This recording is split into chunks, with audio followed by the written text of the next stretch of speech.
Hello hello hello hello and welcome to my YouTube channel. So guys, आज मैं discuss करने वाली हूँ आपसे जो टॉपिक के बारे में, वो कि बहुत ही कॉमन है इंडिया में, जो एक टाबू टॉपिक है। जी हाँ, you guessed it right, periods. तो आज अपन डिस्कस करने वाले हैं पीरियड्स के बारे में। पीरियड्स यानी कि नॉर्मल मेंस्ट्रुअल साइकिल, ये हर फीमेल में होती है। ये फीमेल रिप्रोडक्टिव सिस्टम का एक नॉर्मल सा पार्ट है जो कि हमारी बॉडी में रेगुलर होना ही चाहिए to maintain a good and healthy lifestyle, right. So अब मैं बात करने वाली हूँ कि पीरियड्स क्या है, क्यों है, कैसे होते हैं, उन सब के बारे में। एंड ये जो टाबू है इंडिया में उसके बारे में भी, एंड इससे रिलेटेड कॉम्प्लिकेशंस क्या होते हैं अगर ये ना आए तो, अगर ये जल्दी आ जाए तो, अगर ये देर से आए तो, अगर ये हैवी हो मतलब बहुत ज़्यादा हो तो, जो मेंस्ट्रुअल फ्लो होता है वो बहुत ज़्यादा हो तो, एंड अगर कम हो तो। So in today's session will discuss all about this things. और एक और चीज़ मैं बता दूँ, ये जो वीडियो है it will be concluded in 2 parts.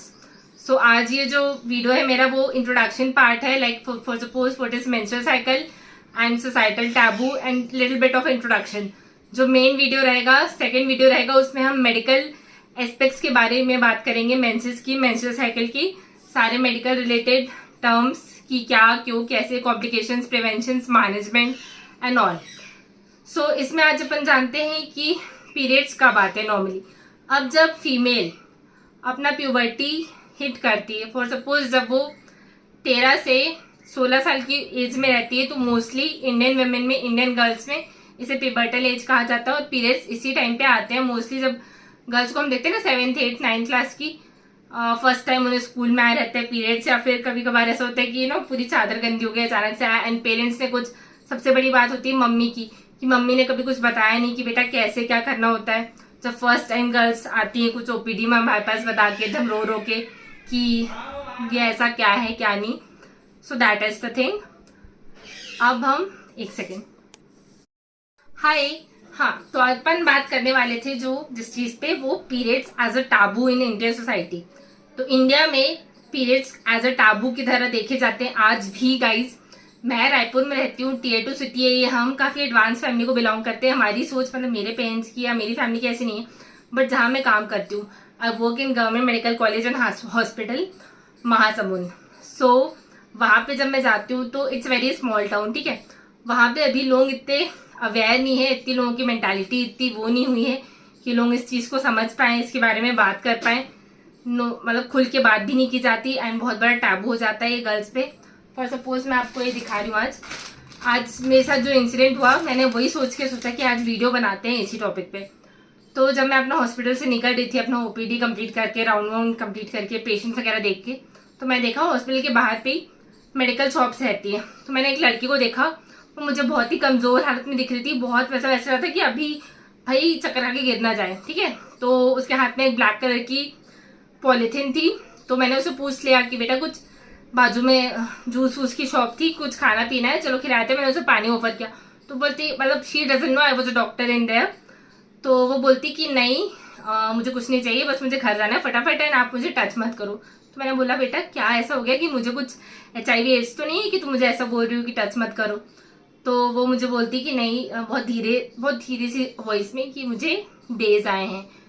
ओ, तो मैंने बोला ओ दैट्स द रीजन अब ये चीज आ रही है। एंड उसने मतलब ये इस पैड को वहां पे एक ब्लैक कलर की पॉलिथीन में, उसके अंदर भी पेपर के कुछ रैप्ड ऑब्जेक्ट्स थे, मतलब it was covered with paper through out and was put inside a black polythene bag, कि किसी को भी पता ना चले कि ये क्या लेके जा रही है।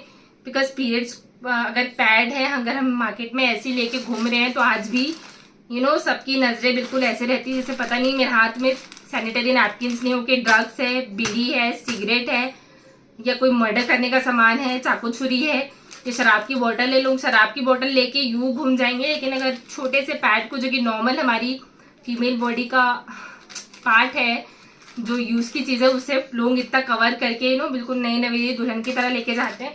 मुझे बिल्कुल समझ नहीं आया ये क्या लॉजिक है क्या नहीं। उसी पे मैं आज आपसे उसी बात पे मुझे डिस्कस करना था। तो गाइस, ये ऐसे समझ लो आप कि अगर हम अपनी सोच नहीं सुधारेंगे तो इंडिया फिर कभी डेवलप कंट्री में आ ही नहीं पाएगा, और हम इसी चीज़ों में रह जाएंगे। बस ये बेवकूफ़ी वाली चीज़ें हैं। जब मैं बहुत हाउस होल्ड्स में देखती हूँ, सुनती हूँ कि जिस टाइम पे भी पीरियड्स अगर किसी वेमेन को आया है तो उसको ये बोला जाता है कि तुम किचन में मत जाओ, 4-5 दिन बिल्कुल ही अलग रहो घर से। जैसे HIV पेशेंट्स को या मीजल्स पेशेंट को या कोरोना में आइसोलेट किया जाता है ना 14 दिन तक, वैसे ही जब एक लड़की को महीने के 3-4-5 दिन जो भी पीरियड्स आते हैं उसे पूरा आइसोलेट कर देते हैं। तो ये बहुत गलत चीज़ है। उन्हें मंदिरों में जाना, इवन घर के घर में पूजा करने से भी मना कर दिया जाता है, बिकॉज ये हमारी पुरानी मेंटालिटी है, सोच है। तो इसका हम कुछ भी नहीं कर सकते हैं। मतलब हम चाहे तो हम कर सकते हैं। जो हमारी एंशियंट जनरेशन है, पास्ट जनरेशन है, उनने जो ये टाबू लगाए होंगे उसे हमारा ही पूरा वो बनता है कि हम इसे खत्म करें। सो आप जितना हो सके इस वीडियो को वायरल करें, शेयर करें अपने दोस्तों के साथ, फ्रेंड्स के साथ, and please subscribe to this channel, ताकि आपको ऐसे कई टॉपिक्स के बारे में जो कि इंडिया में चल रहे हैं, डिजीज के बारे में, माई लाइफस्टाइल का जो मैंने वीडियो बनाया था वो मेरा थोड़ा लाइफस्टाइल था, वीडियो था, spend a Sunday with me. So सबके बारे में नॉलेज मिलती रहे। एंड पार्ट 2 को देखना बिल्कुल भी मत भूलें। पार्ट 2 भी कुछ 2-3 दिन में मैं रिलीज करूंगी। So it was just an introduction part, ताकि आप में थोड़ा समा बन जाए कि आगे क्या होने वाला है। सो प्लीज अगर अच्छा लगा हो तो शुरू में आता है बेल आइकन, उसे प्रेस करके मंदिर में जाते तो घंटी बजाते हैं ना, तो ऐसे बेल का छोटा सा वो दिया रहता है लोगो, उसको सब्सक्राइब कर दो। एंड अपने दोस्तों के साथ, अपने फ्रेंड्स के साथ, कॉलीग्स के साथ, बच्चों के साथ, सबके साथ इसे शेयर करो। Thank you, bye bye.